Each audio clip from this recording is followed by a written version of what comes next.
région, la communauté métropolitaine de Montréal hier. Ça s'est passé, comme le titre Le Devoir ce matin, à géométrie variable. C'est pas tout le monde qui était nécessairement prêt de la même façon. Il y a certains commerçants, notamment Simons, qui ont choisi, eux, d'attendre un petit peu avant de rouvrir leurs portes.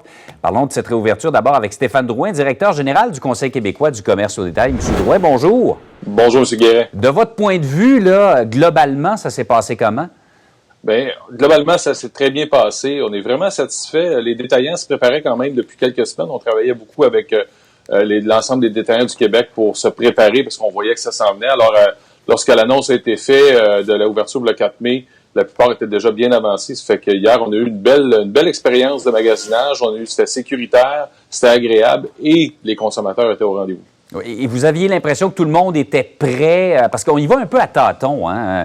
On essaie des choses, on y va par essai-erreur, mais les commerçants, dans les mesures de sécurité, les mesures sanitaires, étaient prêts à faire face à la réouverture? Oui, bien comme vous le dites, les grands principes, les règles de base sont établies par la CNESST de la santé publique.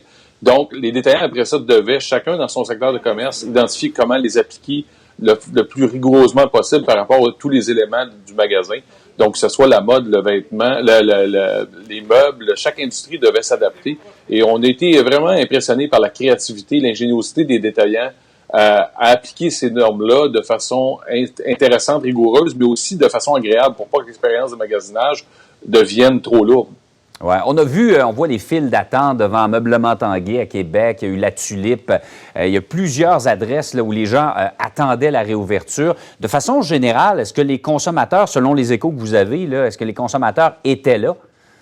Oui, effectivement, ça a été, je ne dirais pas qu'on était une belle surprise, mais c'était quand même une agréable surprise hier parce que on espérait que les consommateurs soient au rendez-vous.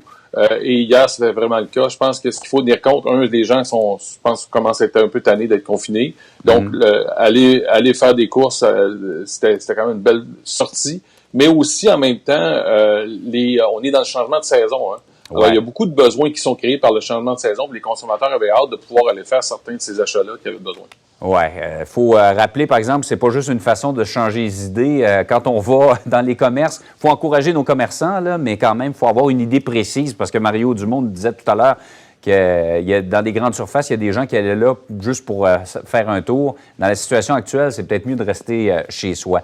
Par ailleurs, le fait qu'on ait remis d'une semaine la réouverture à Montréal, ça vous dit quoi? Ah, écoutez, on comprend la notion de santé publique, là, on pense qu'on n'a pas été surpris, mais on est extrêmement déçus. Les commerçants ont hâte d'ouvrir, souffrent beaucoup financièrement présentement. Là, les coûts d'opération, les coûts de loyer, tout ça pèse très lourd dans les finances des commerçants. Et cette ouverture-là qui s'en venait imminente la semaine prochaine était une belle lueur d'espoir. Là, de retarder encore d'une autre semaine, je dois vous avouer que ça l'a déçu énormément. Plusieurs commerçants là, qui étaient prêts ou qui étaient en train de se préparer. Et ça sème encore beaucoup plus d'inquiétude présentement sur certains des détaillants face à leur situation. Ben oui, ça prolonge la période d'incertitude. Et M. Drouin, il y a des gens qui nous font remarquer, c'est bien beau retarder l'ouverture à Montréal, mais qu'est-ce que les gens vont faire? Ils vont aller magasiner à Saint-Hyacinthe, à Granby, à Saint-Jérôme. Ils vont sortir de la métropole, ils vont se promener dans d'autres régions, ce que le gouvernement demande de ne pas faire.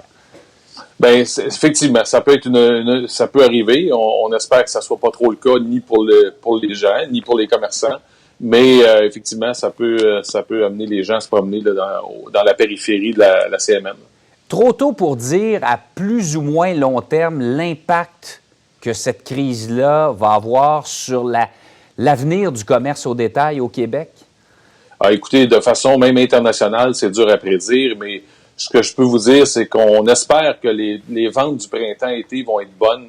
Le timing de réouverture est quand même intéressant par rapport à ça. On espère que les ventes vont être très bonnes parce que les commerçants financièrement en arrachent. Ouais. Il y en a qui sont au bord du gouffre à cause des coûts de loyer, des coûts d'opération qui sont fixes. Et ces commerçants-là doivent faire une bonne saison d'été pour être capables de passer au travers et de se rendre jusqu'à retour à l'école et à l'automne.